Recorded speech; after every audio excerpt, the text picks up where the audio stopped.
The worldwide leader in sports has given the Utah football program an incredible compliment. I'll tell you what it is coming up next on Locked On Utes. You are Locked On Utes, your daily podcast on the Utah Utes. Part of the Locked On Podcast Network. Your team every day. Hello and welcome to Locked On Utes. I'm your host, Austin Facer. Thank you for tuning in. I appreciate you making Locked On Utes your first listen every day. Recording this just on the heels of the Utah Jazz's disappointing loss to the Dallas Mavericks in Game 3 at Vivint Arena of the NBA playoffs. Seemed like a good time to talk about some things that were a little bit happier. Things that have a little bit more upside, things that people can be a little bit more excited about. So thought we'd talk University of Utah sports. I want to thank BetOnline. They're today's title sponsor. Today's episode is brought to you by BetOnline.net. BetOnline.net has you covered this season with more props, odds, and lines than ever before. BetOnline, where the game starts. So as I mentioned, the University of Utah football program was given an unbelievable compliment by ESPN, the worldwide leader in sports. That compliment came in the form of a little write-up on the website, little article, little piece on ESPN.com on their college football vertical. I'll tell you what, it doesn't take that long to get to the little blurb, the little thing that I think Utah fans should be excited about.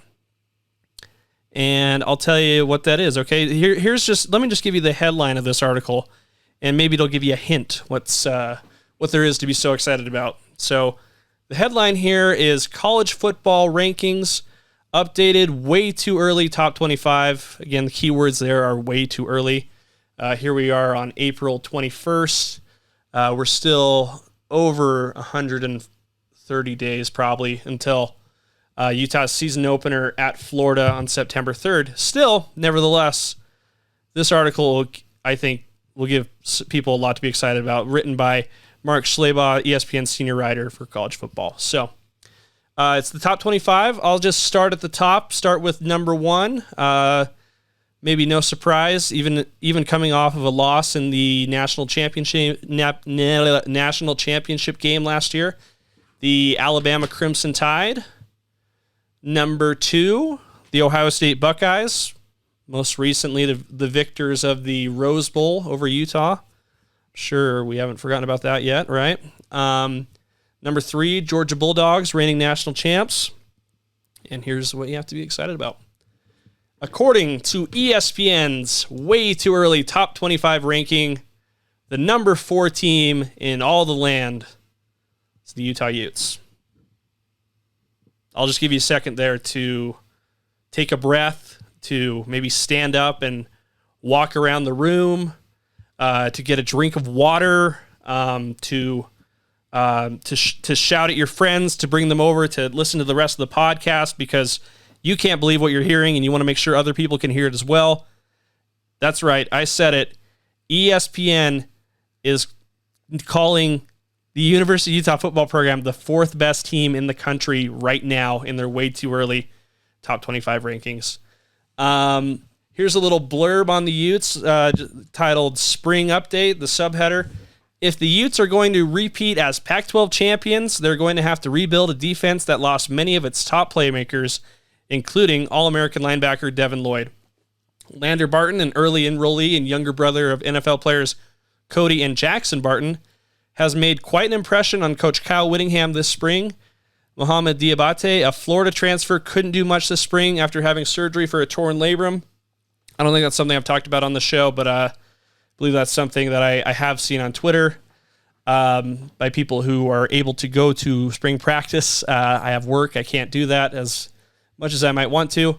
After injury, the blurb continues, after injuries decimated the secondary a year ago, the Utes are trying to build depth, especially after Vontae Davis and safety Brandon McKinney left. So, that's an astounding compliment. It's interesting because they've already done a way too early top 25. I think they did the most recent one like in January or something. Maybe not, but regardless, it's funny because you see the previous ranking for the ESPN's Way Too Early Top 25 had Utah at 7. So something happened between their last poll when they were ranked 7th and now when they were ranked 3rd. They jumped over teams such as Texas A&M, Notre Dame, and Michigan, which if you follow college football, and I'm guessing you do because you're listening to this show, are blue blood programs, I guess you could say. So it's, to me, as I'll give you a frame of reference how insane Utah's meteoric rise has been, to the point where now they're like, ESPN is like, you're ranked number 4. They're projecting you to go to the college football playoff and play for a national championship. That's what that projection tells me. That's what that ranking tells me.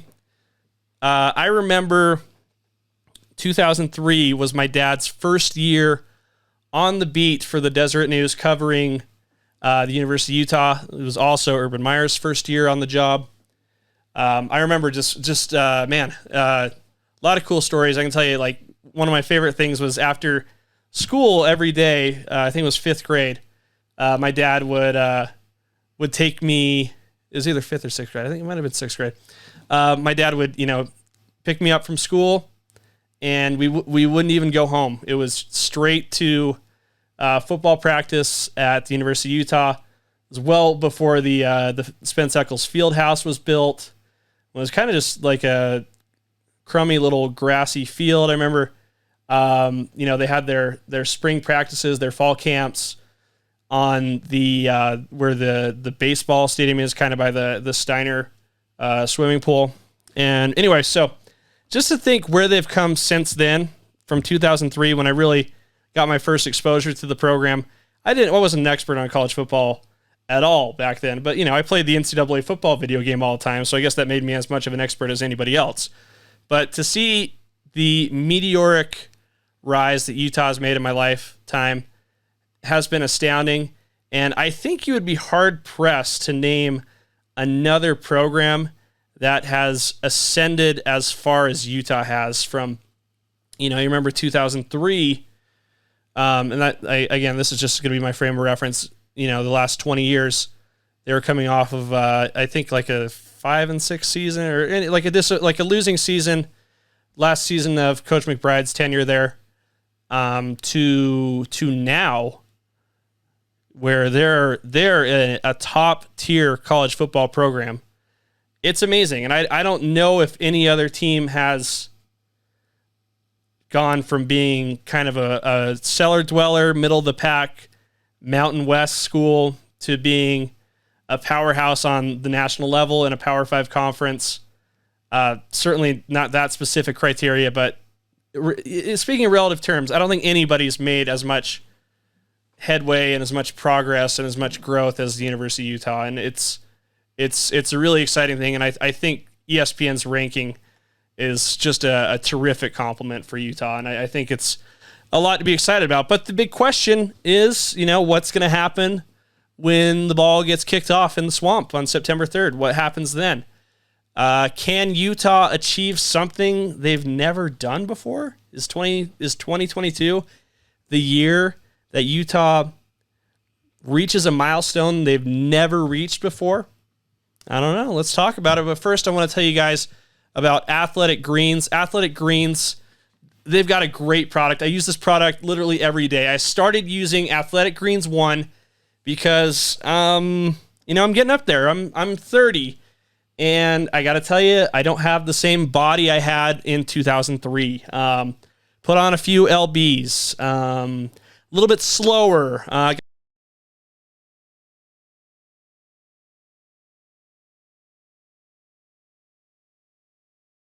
Back on. But I'm just getting busier though. I don't have enough time, but I still got to take care of my gut health. I feel better when my gut is feeling better. I feel better all around. I have more energy. But it's hard, you got to find a supplement that actually tastes great. And Athletic Greens is that stuff. You get one delicious scoop of AG1. You're absorbing 75 high quality vitamins, minerals, whole food source superfoods, probiotics, adaptogens. I don't even know what those are, but they help you start your day right. Okay. Let me just tell you, it's lifestyle friendly. It doesn't matter what you eat. If you eat garbage like me, or you're a paleo, keto, vegan, dairy-free, gluten-free, whatever, it contains less than 1 gram of sugar, no GMOs, no yucky chemicals or artificial anythings. Still tastes pretty good. It's really quite something. And here's the deal. Here's how you have to think about it, okay? It costs $3 a day, but you got to think about it as an investment in your health, and it's way better for you than like some kind of coffee habit or cold brew or whatever. And it's cheaper than all the other supplements you're getting for yourself. Think of it as an investment in all-in-one nutritional insurance, all right? So here's the dealio. To make it easy for you, Athletic Greens is going to give you, listener here of Locked On Utes, a free 1-year supply of immune-supporting vitamin D and 5 free travel packs with your first purchase. All you have to do is visit athleticgreens.com/college. Again, that's athleticgreens/college. Take ownership of your health and pick up the ultimate nutritional insurance.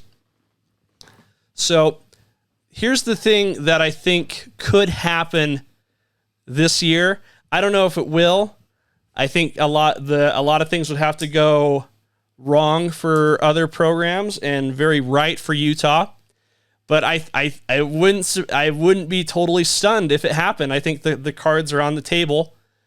I don't know if you guys realize this, but the University of Utah has never, ever, not even for a second, in the history of the entire program, been ranked as the number 1 team in the nation. And I wonder if they start the year as high as ESPN projects them to be at 4, is it possible that they could take over the top spot in the AP poll, the coaches poll, the college football playoff rankings? Is that possible? I don't know. Obviously, what's going to happen is Utah's going to have to win. They're going to have to beat Florida. They're going to have to beat USC. They're going to have to beat San Diego State. They're going to have to, not slip up, not have anything, that would present an obstacle to that, arriving at that achievement.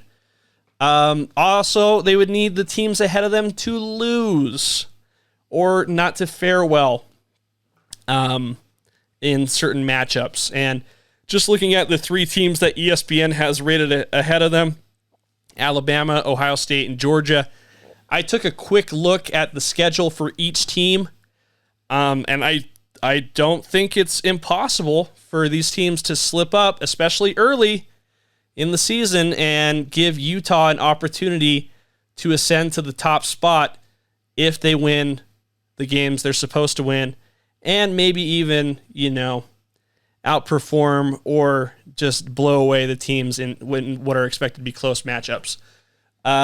So, for example, number 1, according to ESPN's way too early top 25 rankings, number 1, Alabama is going to play Texas, who a lot of people are really high on this year. I'm not exactly sure why. I think they might be severely overrated, but they play Texas early in the year. They're going to play them on September 10th. Not too much later, about a month later, they take on fellow SEC foe Texas A&M, who ESPN is also projecting to be a top 10 team once the season starts. And Alabama's going to have some tricky matchups. They're going to have a couple of other top 25 teams in conference play, and I think we've seen Alabama, drop, one conference game a year. Not that they should, but I don't think it's something that's unrealistic, right? Thinking about teams like Arkansas, Ole Miss. Ole Miss has outperformed in recent years. Lane Kiffin, I'm sure, would absolutely love to knock Nick Saban off of the top spot. So I think there are some opportunities for Alabama to lose. Ohio State, they also have some tough games early on. They're going to play Notre Dame on September 3rd, a team that is also projected to be in the top 10. That'll be kind of interesting. Michigan State, another projected to be top 10 team on October 8th. Other tricky matchups include Iowa And then, of course, Michigan to end the year. Talking about Georgia, rated as the number 3 team.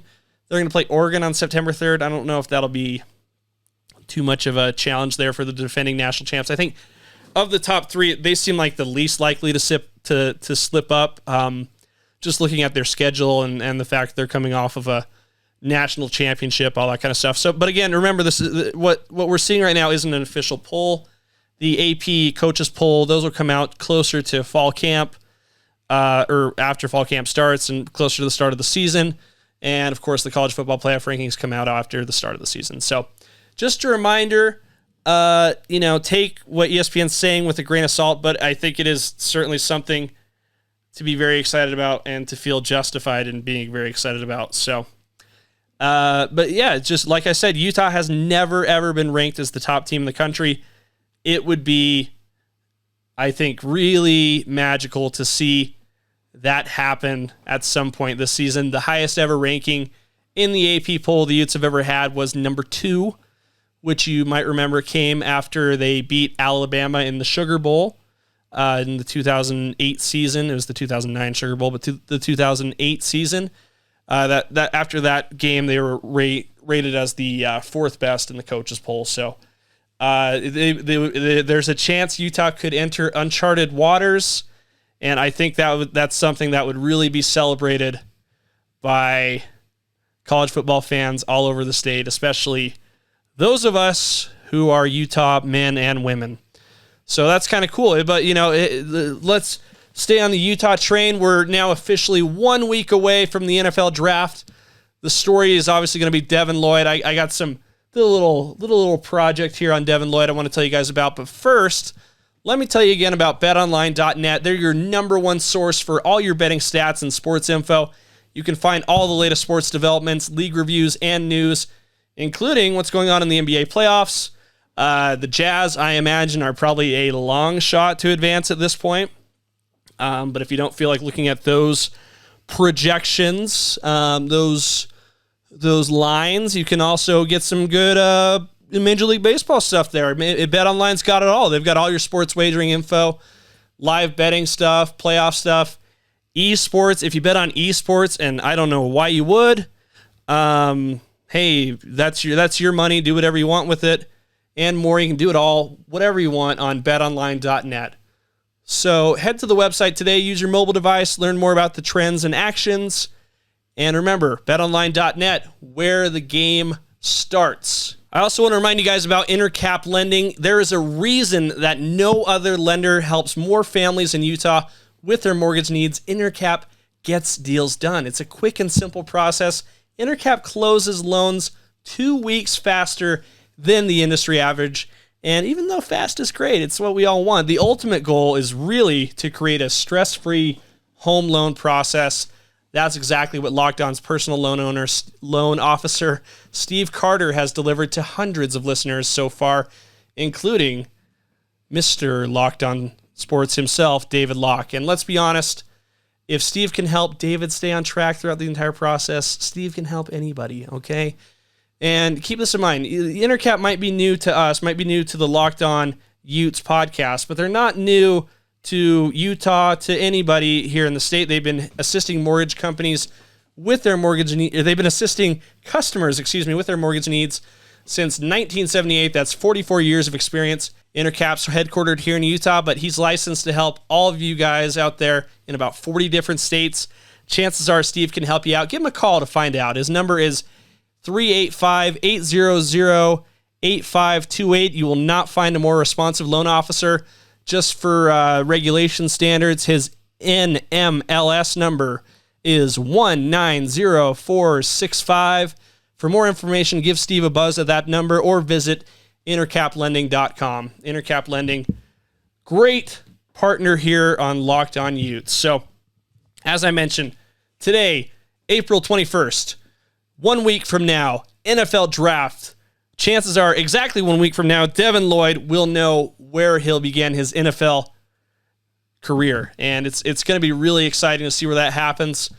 He's obviously the big story I think folks around here are most excited about, with good reason. He has pretty much locked up, I think it's pretty much a foregone conclusion at this point that he's going to be the 9th first-round draft choice to come out of the University of Utah, the 9th ever. And so what I did, I'm still interested in finding out where he'll go. I've kind of been looking at some mock drafts. I said in an earlier edition of the show that I really wanted him to go to the Seattle Seahawks at 9. I think that's still a possibility. I don't think it's a likely possibility, though. I think the Seahawks have a lot of other needs they have to fill. Linebacker, of course, is one of them, but I think they're. I don't expect the Seahawks to do the right thing. I guess that's what I'm saying. So what I did, I went ahead and I looked at 17 different mock drafts from all over. I looked at the experts at ESPN, The Athletic, CBS Sports, you name it, all these different outlets with all these different experts, where they projected Devin Lloyd to go. Some projected him to go as low as 14. Some projected he would go 32nd in the NFL draft. And of course, there could be trades. Anything can happen. We see a lot of trades in the first round of the NFL draft all the time. But here's what I did. I took all of these projections, put them together, divided them by the total projections. I found 17 different mock drafts to arrive at the average position where these experts think Devin Lloyd could go in the first round of the NFL draft. And what I arrived at was a average consensus. I don't think that's the right way to use that term, but an average position somewhere between 22nd and 23rd. All right, so here's what I've deduced. 22nd right now belongs to the Green Bay Packers. They acquired it in the trade with the Las Vegas Raiders for Devontae Adams. I don't think that is a very likely spot for Devin Lloyd to end up. In fact, none of the experts projected him to go at 22nd to the Packers. And to be even more clear, none of them projected him to go at 23rd either. But if he were to go at the average position, right there at 23rd, he would be a member of the Arizona Cardinals. And I think there could be some possibility there. They don't have a ton of depth at linebacker. Leki Fotu is on the roster. He's currently on the depth chart as a backup defensive end. But I think it could be a really nice place for Lloyd. I think the Cardinals are in a position where they could compete in the NFC West behind the Rams. The 49ers, I think, are having a little bit of turmoil. It'll be interesting to see what they do at quarterback with Jimmy Garoppolo and Trey Lance, excuse me. So the Cardinals, I think, are an interesting team. Kyler Murray's been a little disgruntled, so it seems, but Lloyd, this could be a really good spot for him. Seems like he would do really well behind in the middle of the field behind J.J. Watt, who despite being an All-Pro and probably a Hall of Famer, an all-time great, getting a little bit up there in age, and I'm sure we'll see some guys slip past good old JJ, and need to get tackled by Lloyd. I think that's a possibility. My guess is that if Lloyd could pick anywhere to go, he would probably want to go to the Kansas City Chiefs. Obviously they're a team that have a lot to be excited about with Patrick Mahomes and all that. Not to mention Patrick Mahomes' brother moved out of Kansas City, making it an even more attractive destination. Not to mention Devin Lloyd was born in Kansas City, which is why I'm guessing that's where he would prefer to go. Of course, though, if you followed his career, he played high school football in San Diego, which does not have an NFL team. They moved to LA a few years ago. I don't know if you knew that. But anyway, that's what I've deduced about Devin Lloyd. Again, NFL draft is 1 week away. I'm excited. I'll be tuned in. I'm fascinated, and I'm looking forward to seeing where he'll end up. So thanks for listening. Again, 1 week away, April 28th, NFL draft. Why don't you go ahead and listen to Locked On NFL Draft now? Make that your second listen. My guy Ryan Tracy and former NFL cornerback Eric Crocker are bringing the NFL draft, NFL life. I'm losing it here. Bringing the NFL draft to life every day with insight and analysis on college football prospects and a look behind the curtain at NFL front offices. like Locked On Utes. It's free and available wherever you get your podcasts. Thanks for tuning in. Don't worry about the Jazz. Just think about the Utes. We'll see you later.